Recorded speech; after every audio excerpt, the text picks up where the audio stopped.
curve, it had a much higher curve, it lent itself to a smaller, a much smaller, delicate base to give it lift. So it really is the way that you artistically want to see the piece look. One more. This little tiny piece had to have a little base, because you wanted to capture the bulby nature of it. Then you want to lift the piece a little bit to get it off to the table. So that had just a little base.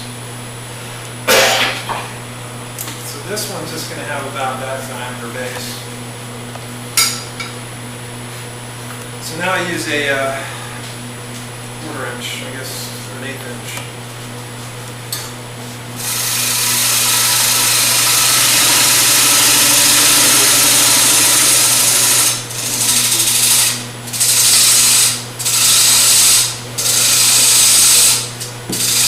Here again, my eyes are looking at here, they're not looking at my cut, they're looking at how this point here is going to blend with the curve. Because right now it doesn't look right.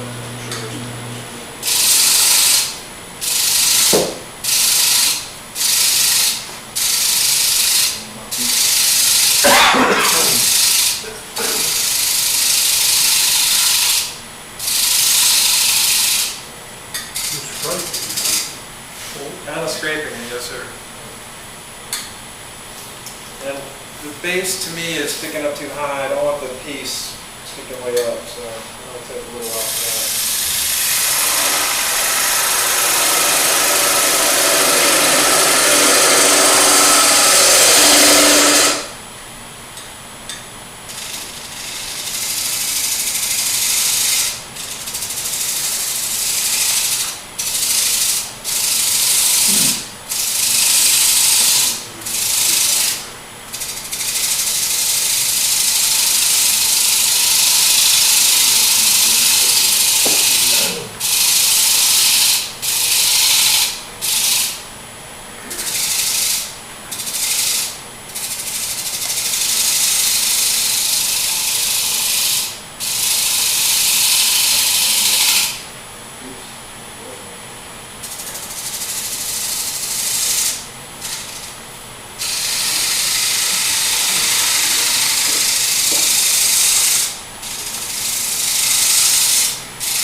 A little more of this.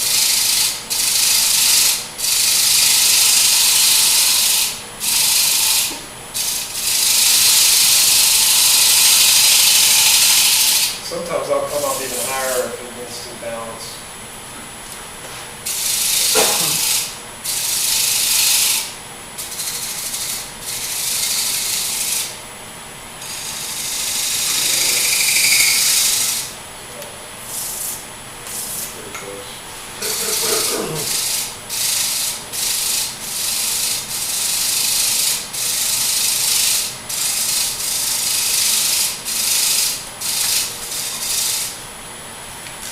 Okay, once that's established, usually in order to blend it, I really like the look.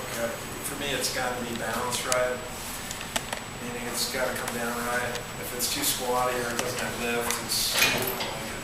But with the point where I've turned here to where it matches up here, unfortunately this is pretty good, but sometimes you have a deep area and then you have a high area. So then I won't sand in here, but what can blend this is just pure sandpaper in either a spinning disc or just 120 or 80 grit disc, and I'll just hit it hard, and it will blend it right together.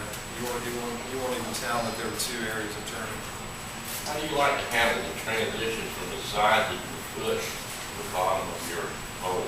Do you like how it's straight with Yeah, that's a great question. That's why I brought some examples of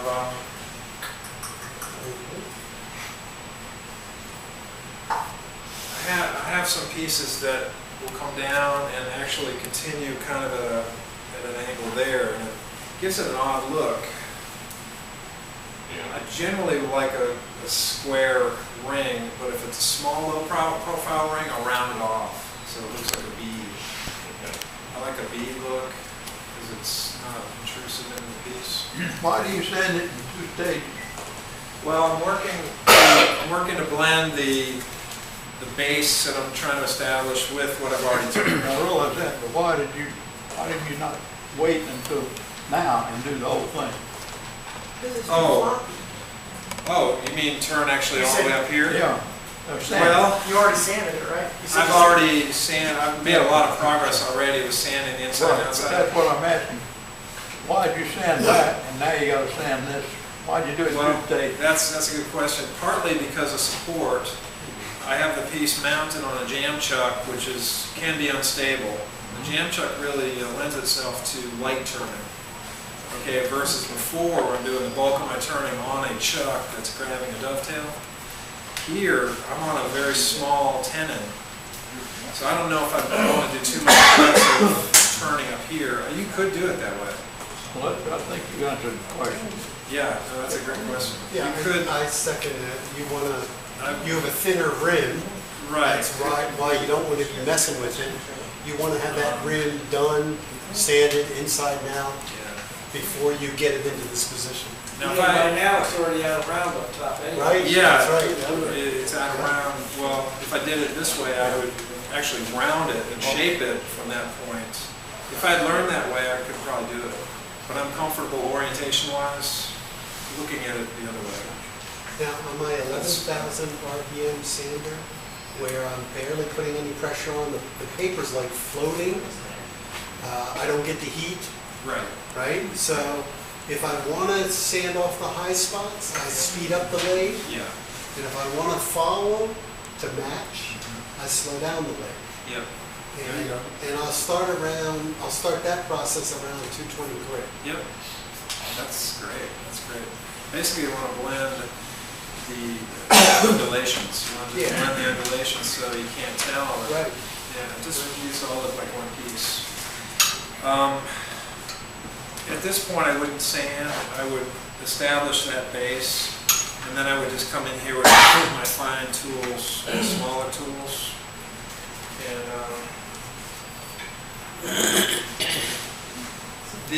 I made this because I can go right in there and create a ledge base with the rig. Do you use a point tool? This is Is that part of your arsenal? Point yeah. tool? This is a little tiny. It's almost like a point tool. It's a little spindle gouge. It's about, yeah, it's a little gap. So I can do a lot of things with this. I can get in real tight.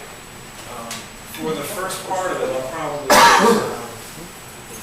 probably use this just so I can get some of the majority of the wood out of here. Plus I can turn it on its side and bring it back to me.